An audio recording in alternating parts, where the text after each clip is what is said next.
be here in Morelia. I'd like to thank the organisers for inviting me to come and talk to you over the next 4 talks about infinite dimensional Teichmüller spaces. So there are going to be some slides for this talk, and if you have internet equipped things, but at the moment they're living here.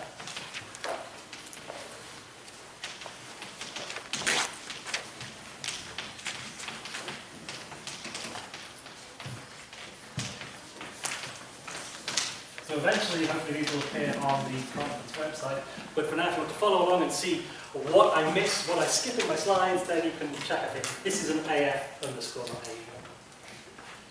So the general theme of this series of talks is to talk about Teichmüller spaces, and in particular the sort of properties that hold whether or not you're considering finite dimensional or infinite dimensional surfaces. So the theory started, and a lot of the research is focused on the finite dimensional case. But it turns out a lot of the properties that hold carry over to the infinite dimensional case, and we'll talk about which ones do and maybe which ones don't.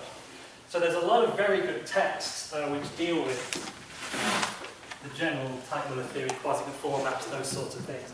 So just very briefly, let me tell you some other very good books to look up. There's Alfor's little green book on quasi-conformal mappings. Gardner and Lackich have a book on quasi-conformal Teichmüller theory. John Hubbard has a very nice book on Teichmüller theory, currently volume 1. I suppose volume 2 will be appearing at some point, but volume 1 for the moment is very nice. Iriyoshi and Taniguchi also have a very nice book, and let me also mention there's a book of Plato, Univariate Functions and Teichmüller Theory, which is the first Teichmüller Theory book I learned some quasi-conformal maps and Teichmüller Theory from. Okay, so the rough outline for the next 4 talks is as follows. So today we'll probably just talk about quasi-conformal maps. So we'll motivate those, construct them, talk about them, give various definitions for them. These are going to be foundational when we want to start talking about measuring things in Teichmüller spaces. So then we'll define Teichmüller spaces, talk about some of their various properties, how you can put certain metrics on it, and give it the structure of a complex finite manifold.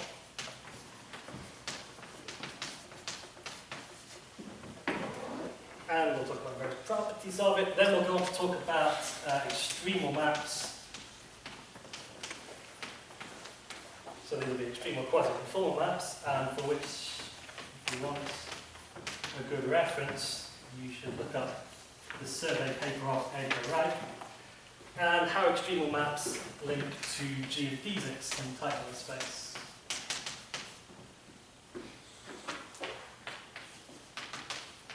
Then we'll talk about bihomomorphic maps between Teichmüller spaces.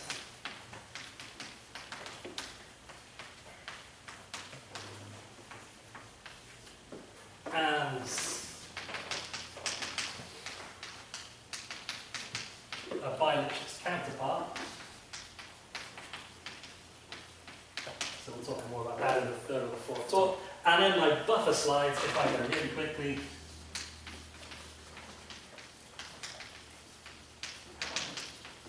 Will be on some recent work that I did with Kahn and Markovich on counting balls in Teichmüller space. And the reason it's the buffer slide is that really it's closed surfaces, so it's a finite dimensional thing, not an infinite dimensional thing, but hey, maybe I'll talk about it on Friday if there's time when we get there. Okay, so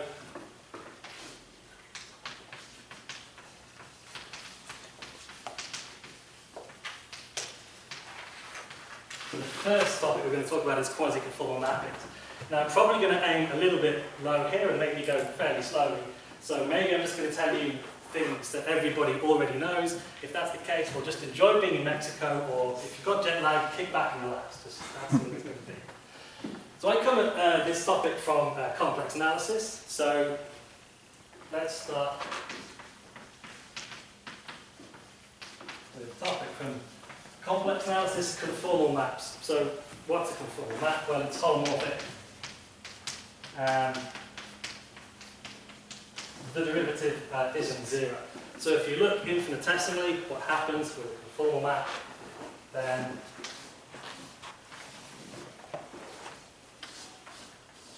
it's sending circles to circles. Let's put a small here. So in other words, what this is saying is that the derivative, if we view it as a mapping from R2 to R2, it's complex linear.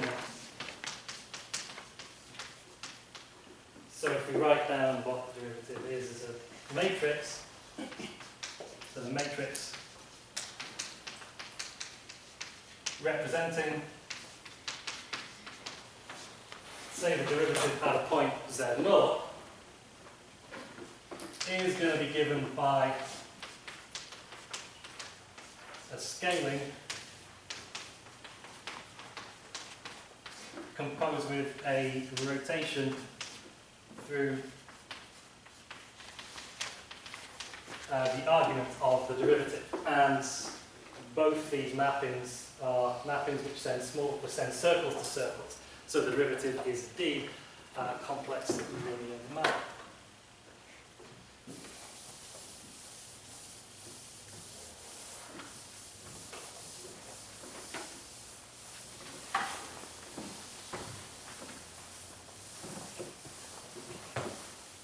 So if we start here, what we want to do is generalize this notion. So instead of sending small circles to small circles, we want to send small circles to small ellipses.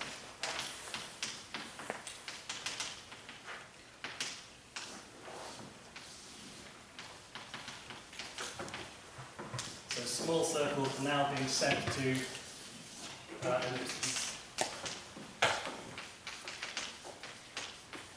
Or, if we assume our mapping is real differentiable, then, well, this corresponds to the derivative being R linear.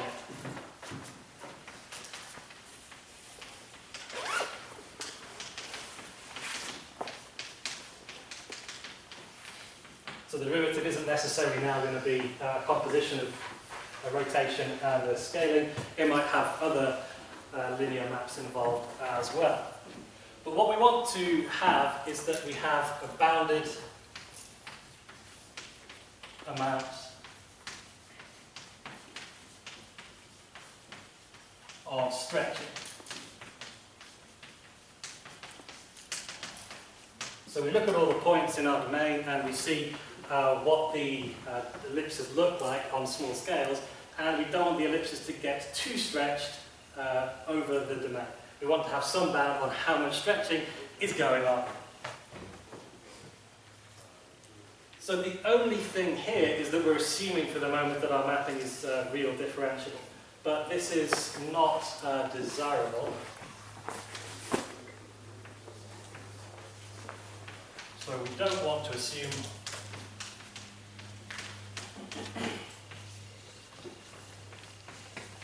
our generalizations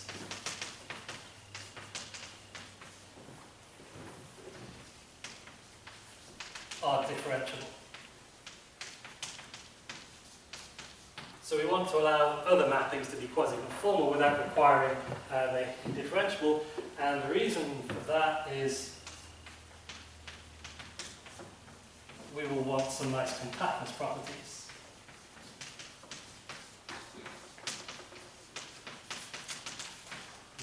So we're going to want to be able to say that if we have a sequence of quasi-conformal mappings which all have the same amount of distortion, then they have some subsequence which converges to a limit. Whereas if you have differentiable mappings, then there's no reason to assume that the limit, if you take some limit of pseudo sense, is going to be differentiable. So what we want is, well, let's just write down a definition and start from there.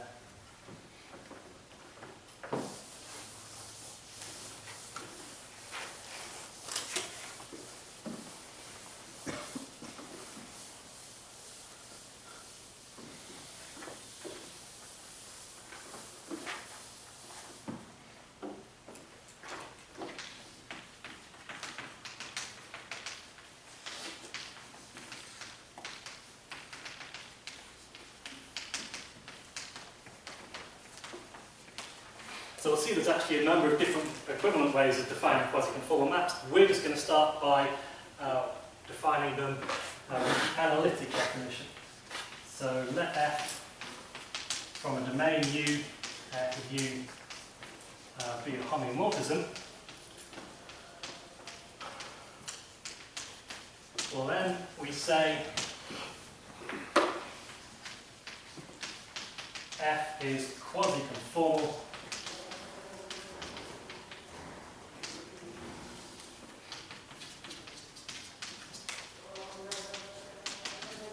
if and only if the following two properties hold. So we're going to want two properties. The first one deals with how regular the mapping is. So not every homeomorphism is going to have this sort of property right here.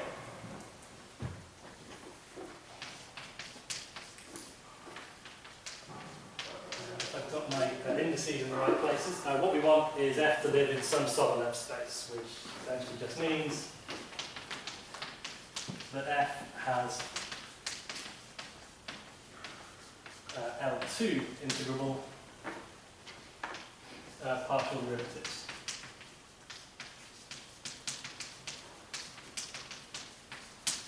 And the second condition we want is a condition which encodes this bounded amount of stretching that's happening here.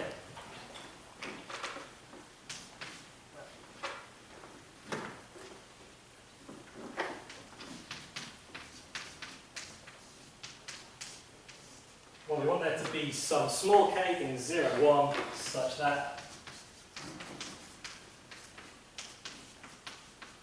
the z bar derivative of F is less than or equal to k times the z derivative of F almost everywhere in U. And the complex partial derivatives here are given by f sub z is the x derivative of F minus I times the y derivative of F divided by 2, and f sub z bar is f sub x plus I times f sub y divided by 2.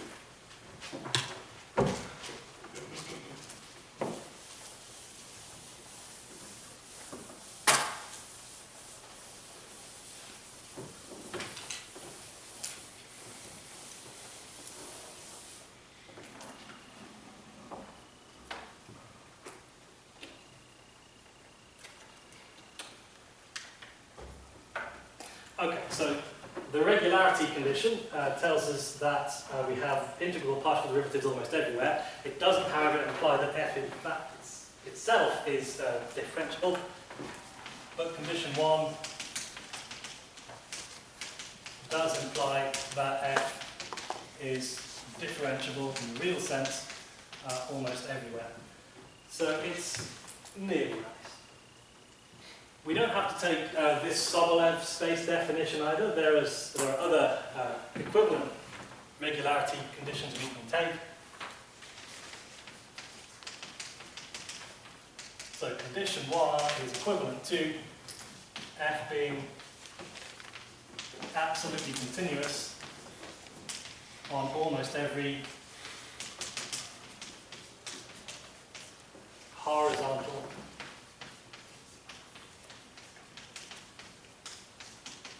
and vertical line in U.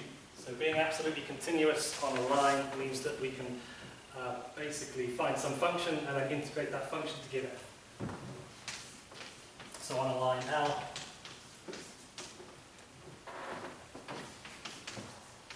we can write f of x as the integral up to x of g of t to t, the sum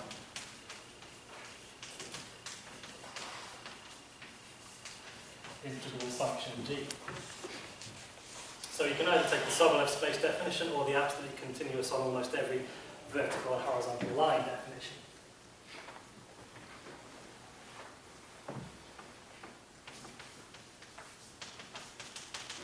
Now condition 2, which is the condition that encodes the bounded amount of stretching that we get, actually implies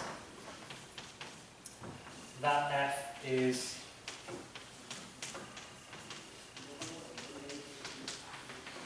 sense preserving.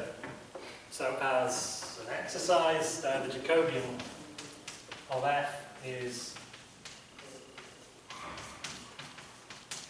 the absolute value of the z derivative of f squared minus the absolute value of the z, so the absolute value of the z bar derivative of f squared, and because of condition 2, we get that this is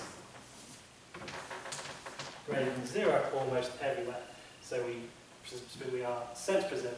So quasi-conformal mappings automatically, by the definition, are going to preserve the orientation.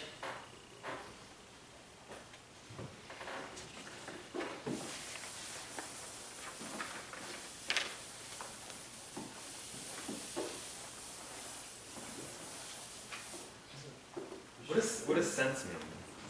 Or did you just define it? Or? I just mean orientation preserved. Oh, orientation. That's all. Oh, I see.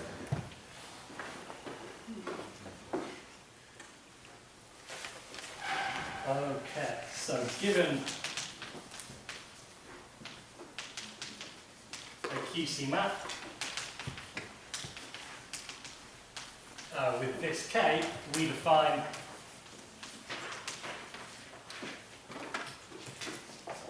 big K to be I want 1 plus little k divided by 1 minus little k, and this thing is going to be greater than or equal to 1. So given some number between 0 and 1, we can do this to it and come up with some number which is a real number, which is strictly greater than or equal to 1. And if we find a minimal little k, which depends on f,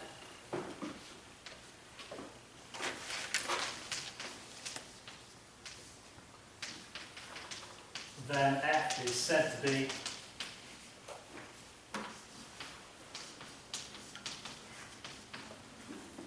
kf quasi-conformal, or just k quasi-conformal, where big K of f is given by this. So 1 plus little k of f divided by 1 minus little k of f. So what this big K does is it allows us to go back to the picture and tell us how much distortion we have.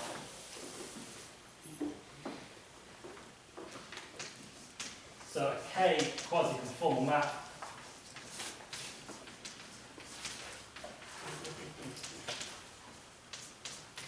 distort small circles by a factor at most k.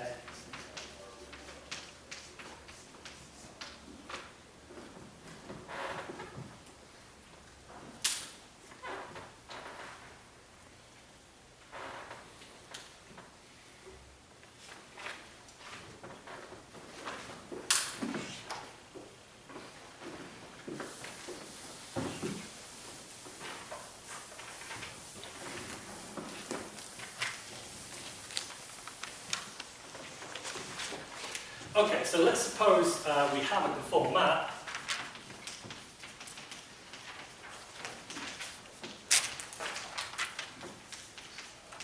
Well, then f satisfies the Cauchy-Riemann equations.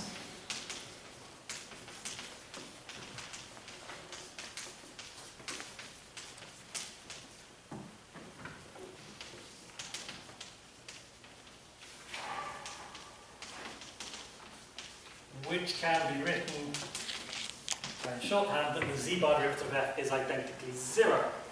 So if the z-bar derivative of f is identically 0, then this implies that little k of this f is 0, and so that implies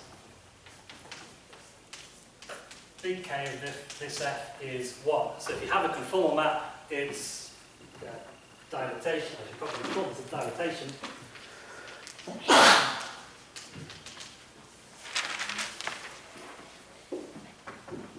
So if f is conformal, its dilatation is 1, and in fact the converse is true too.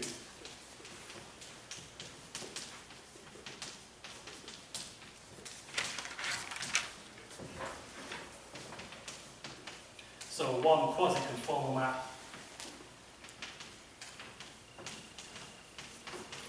is in fact conformal. So there's something to prove here, which I'm leaving out, and look at one of those fantastic texts I mentioned at the beginning, if you want to see proof of this fact.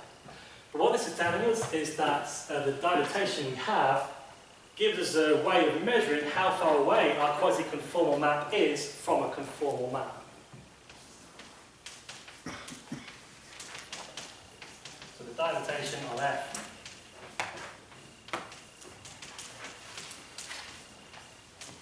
gives us a way of seeing how far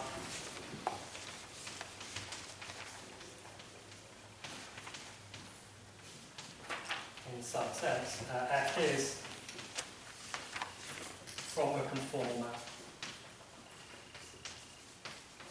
So if a conformal map takes infinitesimal circles and sends into infinitesimal circles, and we have a certain amount of stretching going on from a quasi-conformal map, then the maximal dilatation tells us how much stretching we're getting is a way of saying how far away our map F is from being conformal.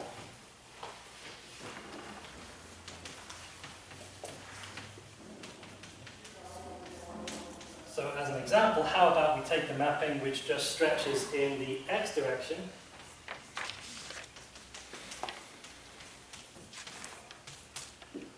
well, then that's taking any circle we draw like this, not just a small one, and stretching it in that direction, parallel to the x-axis. So, excuse me.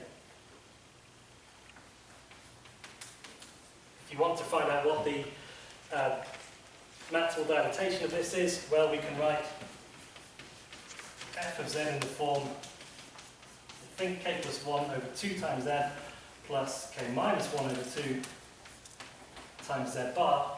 And then if we work out what the z bar derivative of f is divided by the z derivative of f is, well, we get that the little k of f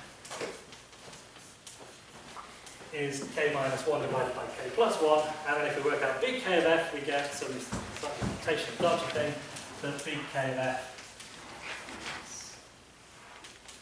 is in fact k everywhere. So this is kind of our prototypical example of a quasi-conformal map that just stretches in a particular direction, and the amount that it stretches is going to be exactly the size of the maximal dilatation.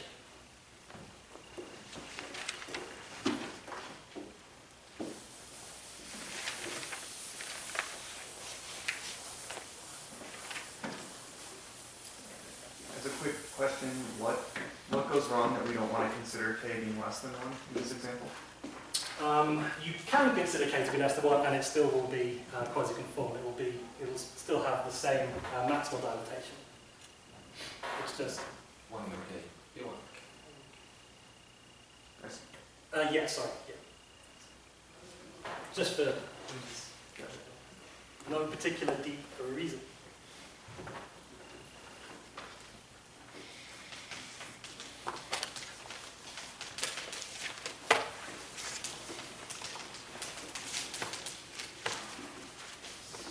So there are a number of different ways of defining quasi-conformal maps.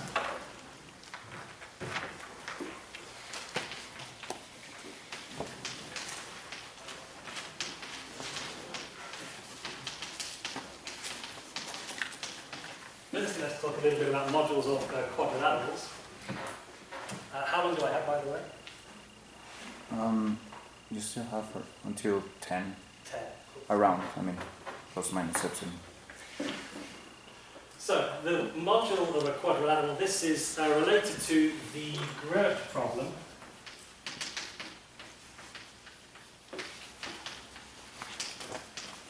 Which is as follows. Suppose you have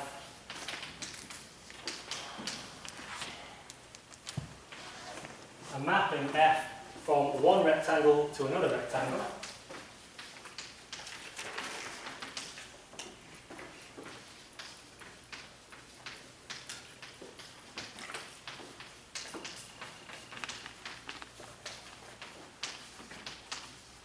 So R and R1, which preserves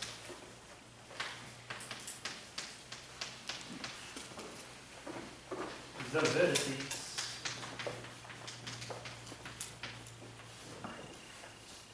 so here's R, here's R1, and we want to send the top left vertex to the top left vertex over here, and we want the same property to hold for the other three vertices. And what we want to do is find the map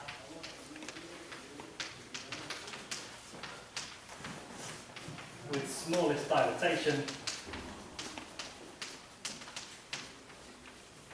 satisfying these properties.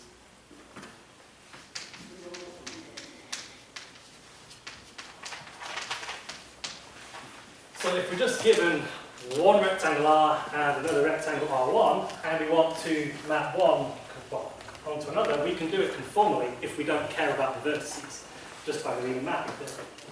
But the Riemann mapping theorem allows us to send 3 points to 3 points that we prescribe, but here the problem is that we've got a 4th point that we also need to prescribe as well. So you can't actually find a conformal mapping which maps R onto R1 if the ratio of the side lengths of R and R1 are different. So you have to try and prove that if you haven't seen that before.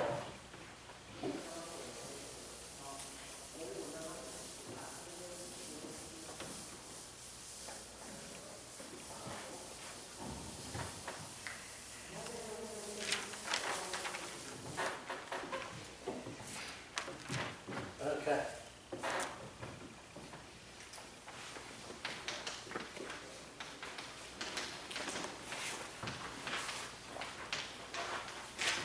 So a length area argument, which I guess I'm not going to have time to go through at the moment,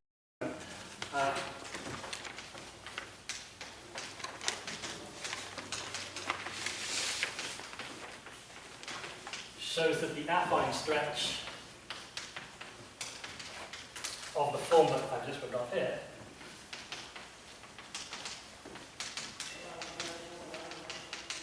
f of x plus iy is kx plus iy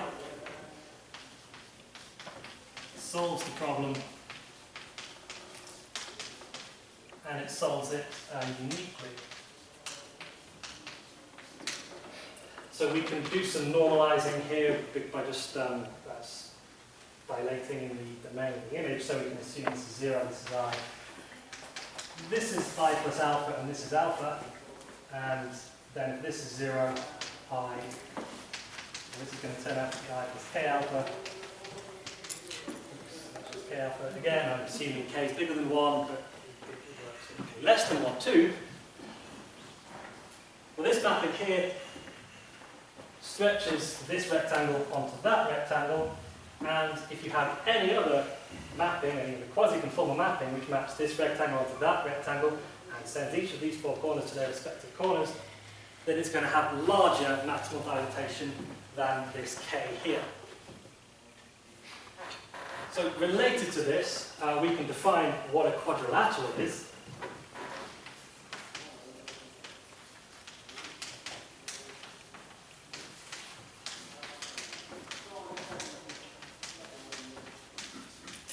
Well, that's a Jordan domain with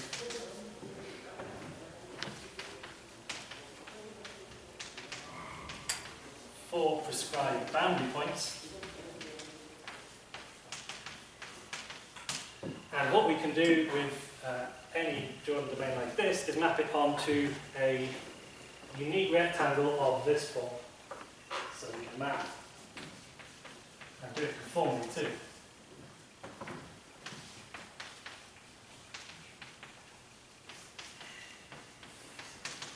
And we can do it onto a rectangle with vertices 0, let's call it m plus I and I.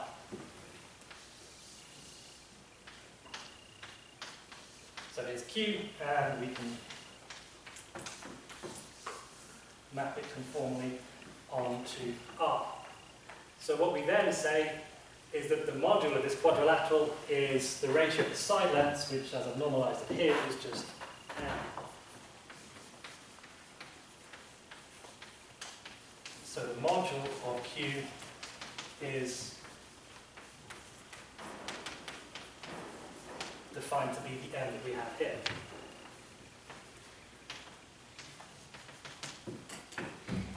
So then we can define quasi-conformal mappings by how they distort the modules of all the quadrilaterals in our domain.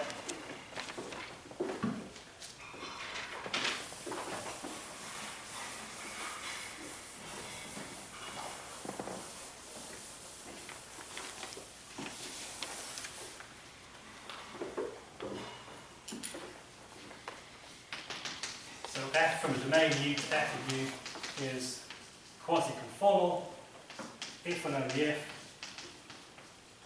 for all quadrilaterals Q which are contained in U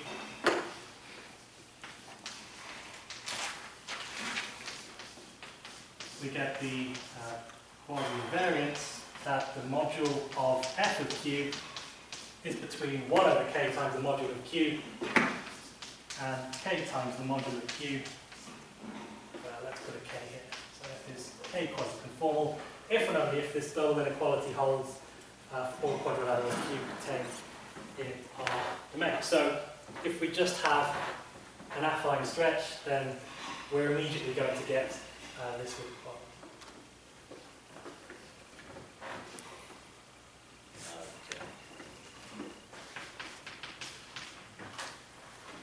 I will not say quite as much about the other two definitions of quasi-conformality.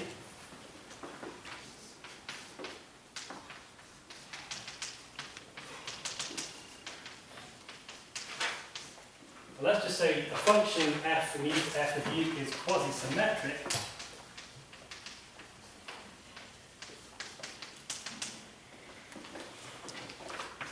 if and only if there exists an increasing function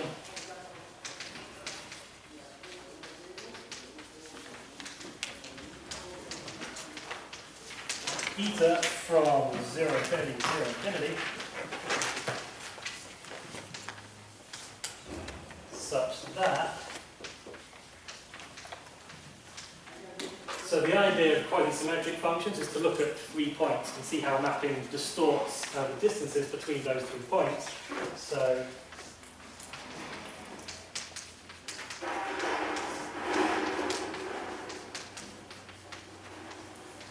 we take the absolute value of the ratio of the distance of the images between the image of x and the image of y and the distance between the images of x and z, and then this has to be less than or equal to our function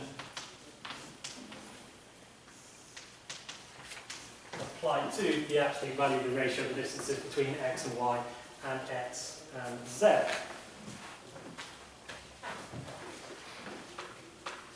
And it turns out quasi-symmetry, or QS, is equivalent to quasi-conformality on open sets. So instead of starting with a Sobolev space definition, you can start with this definition, which involves how the 3 points are distorted instead.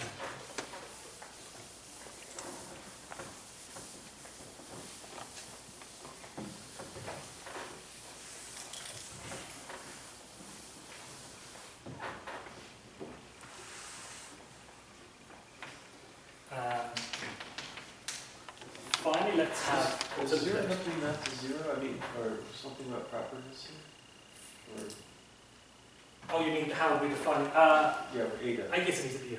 Oh, this. Yes, it needs to be. Sorry, it's zero. Yeah, exactly. Yes, otherwise it's a little bit.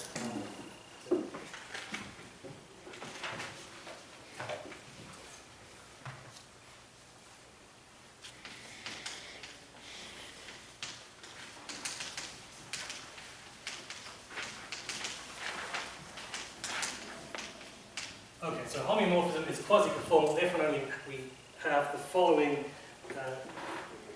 property.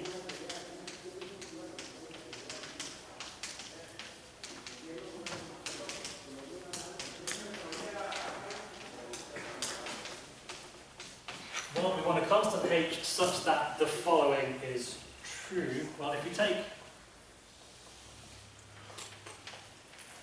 a small circle of radius r, then the picture we had at the beginning of the talk assumed that this was going to be mapped onto an ellipse. Now, because f doesn't have to be differentiable, that need not happen, but it is going to be mapped onto something that looks like that.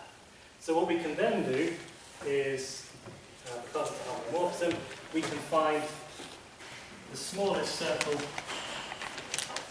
which is outside our image of our circle of radius r, and we can find the largest circle which is inscribed inside. So this is f of the circle radius r. Again, doing it about 0 here, but it doesn't have to be about 0.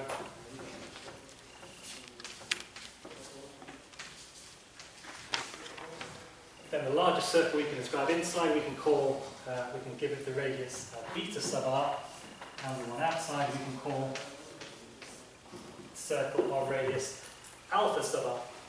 So what we want is for the ratio of these two things to be bounded uniformly as we send r to 0. So we want the limit as r goes to 0. Oops, sorry, the supremum over all z in view, the lim sup as r goes to 0 of alpha r divided by beta r to be less than or equal to h. So the image of small circles of radius r are always going to be contained in some annulus, which has bounded ratio of inner and outer radii, as you send r to 0. So this is kind of a geometrical way of seeing what quasi-conformal maps do. Let's just say that it's kind of a remarkable result of Heinemann and Koskela that you can replace the lim sup here with a limit.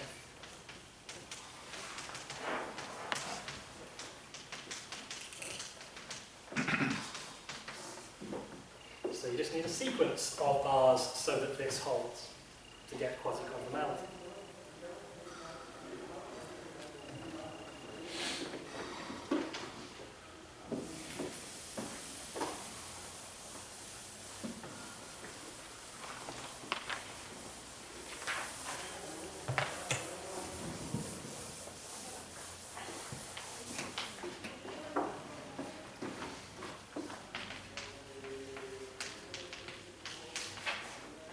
Now we're going to want to focus on quasi-conformal mappings in the upper half plane H because of all the Riemann surfaces we're going to consider are going to be hyperbolic.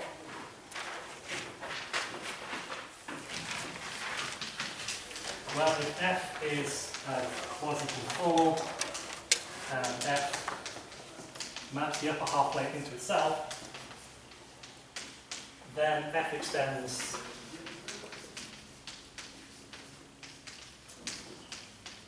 to a homeomorphism, let's call it f tilde, from the real line to itself. And it turns out that this homeomorphism of the real line is, well, behaved. In fact, f tilde is quasi-symmetric. And the converse is true too. So if we start with a quasi-symmetric map f tilde from R to R,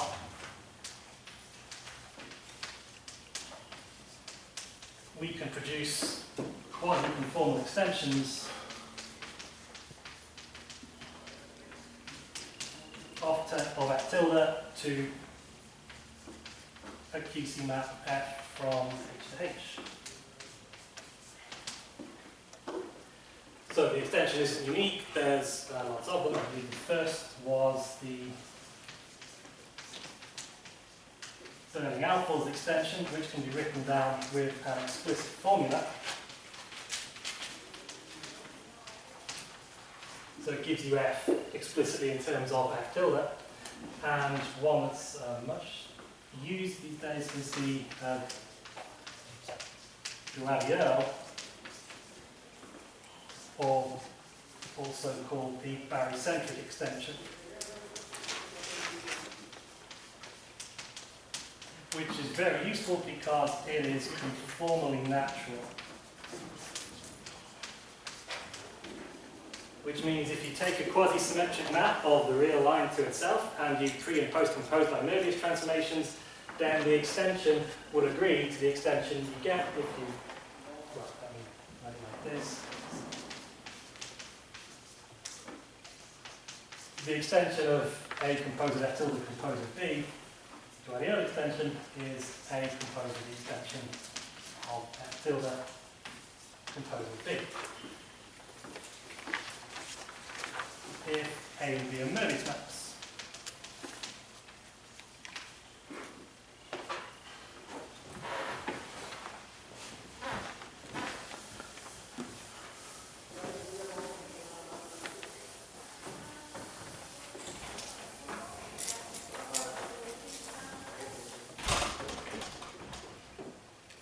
Okay, from the original definition we had of quasi-conformal maps,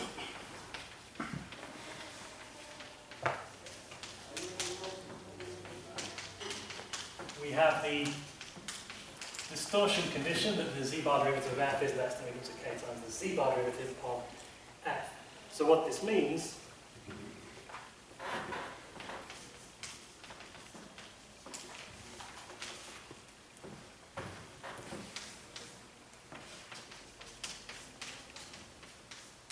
the supremum norm of the difference of f sub z bar divided by f sub z is in fact an infinity. And in fact, in the unit form.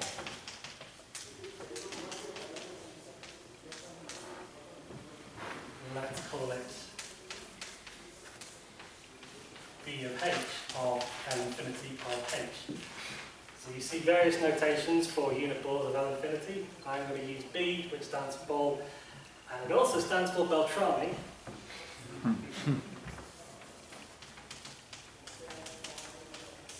So the complex dilatation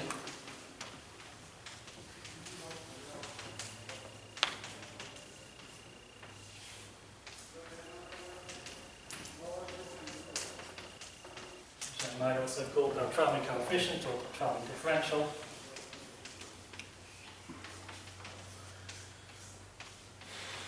of a QC map F, let's just restrict it from the upper half plane to the upper half plane for the moment. Well, that is mu sub f is f sub z bar divided by f sub z, and mu of f lives in b of h, by what we observed up here.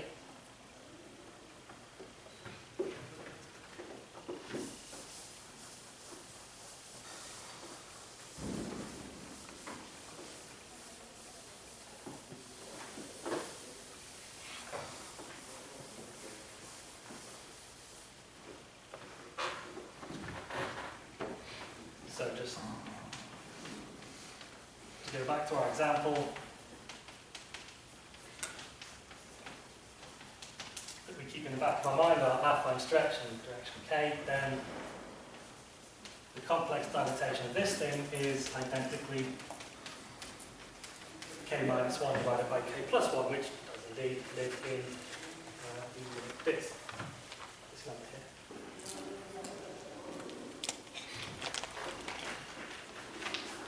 What a quite surprising result is that we can go the other way. So we start with a quasi-conformal map and we get an element of uniform of L infinity of h. Well, the measurable Riemann mapping theorem tells us we can go the other way.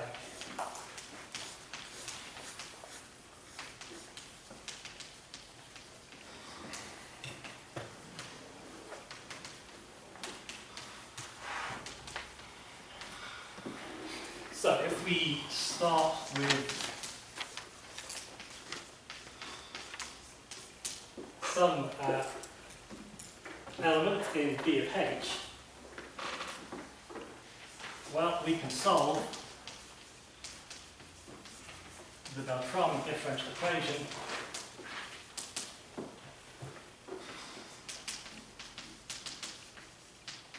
f sub z bar equals mu of z f sub z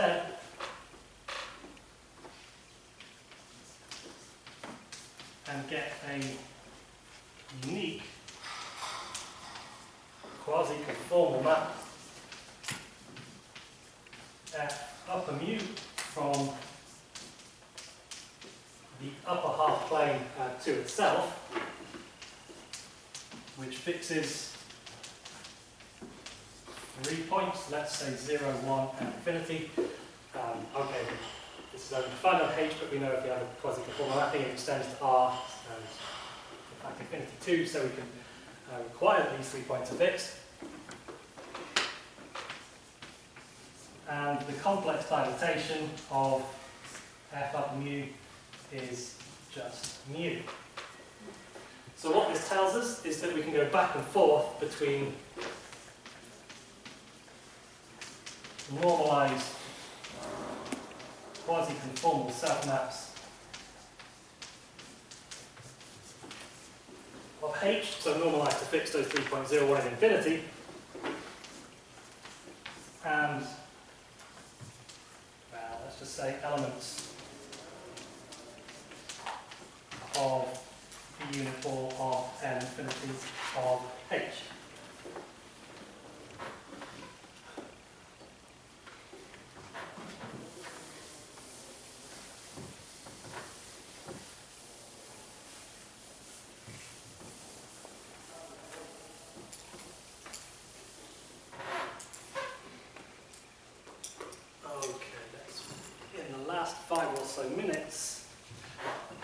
What I'm talking about here with Alcrami differentials, so elements of B of H and how they relate to QC mappings, that will probably come more to the fore tomorrow when we start talking about Teichmüller spaces and putting complex manifold structures on Teichmüller spaces. But for now, I'll just tell you stuff.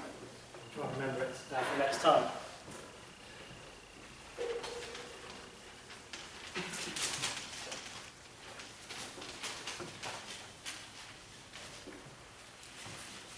So to finish, let's just do 1 or 2 more properties of quasi-conformal mappings themselves.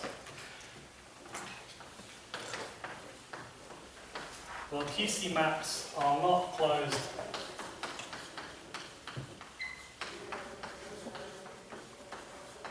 under addition. One of the great things about holomorphic functions is that you can add them and still get a holomorphic function. Not true for quasi-conformal mappings. Try and think of a simple example where this is true. But they are closed under composition.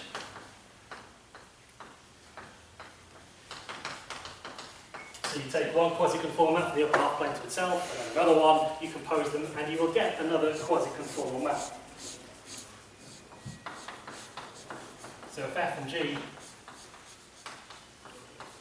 are quasi-conformal mappings from the upper half plane to itself, then F composed with G and G composed with F are, and the distortion of F composed with G is at most the distortion of F times the distortion of G. So the distortion typically will go up when you compose quasi-conformal mappings. It doesn't have to, like take G to the F inverse. But it still is bounded by some. And we'll also just say that the distortion of G composed of F is also bounded by K of F times K of G. So you can compute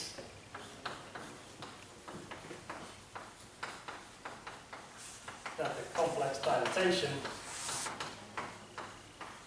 of, we got it, G composed with F.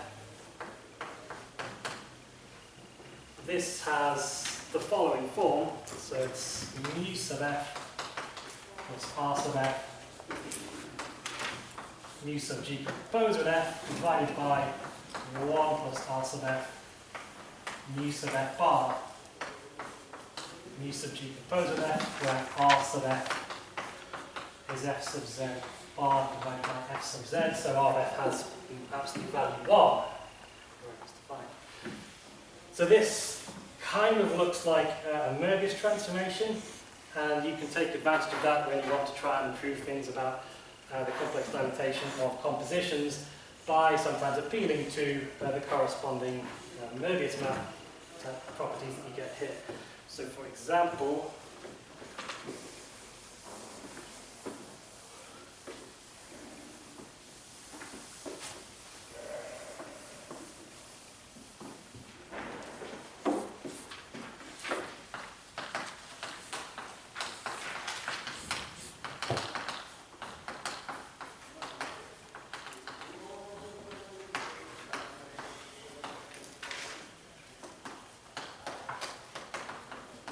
suppose we take our favourite affine mapping k plus I y and square it. Well, this isn't quasi-conformal, but it's quasi-regular, and it's almost everywhere locally quasi-conformal. Well, then you can show that if you iterate this mapping n times, and you look at z, where z's in the positive real axis, well, this tends to 1, which is if and only if the distortion, well,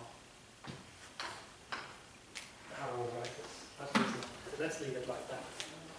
Actually, no, we can write that. We can say that this goes to infinity as n goes to infinity.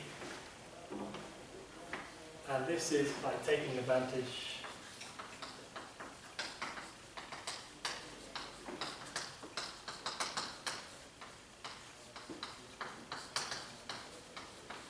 of the composition formula for Mervis mapping. So this equation here. So if you want some homework to do, if you don't want to sleep, then you can try and do this example to get feeling for it. I'm not expecting anyone to do that. It's after 10. Shall I call it a day for now? Okay. Thank you for your attention.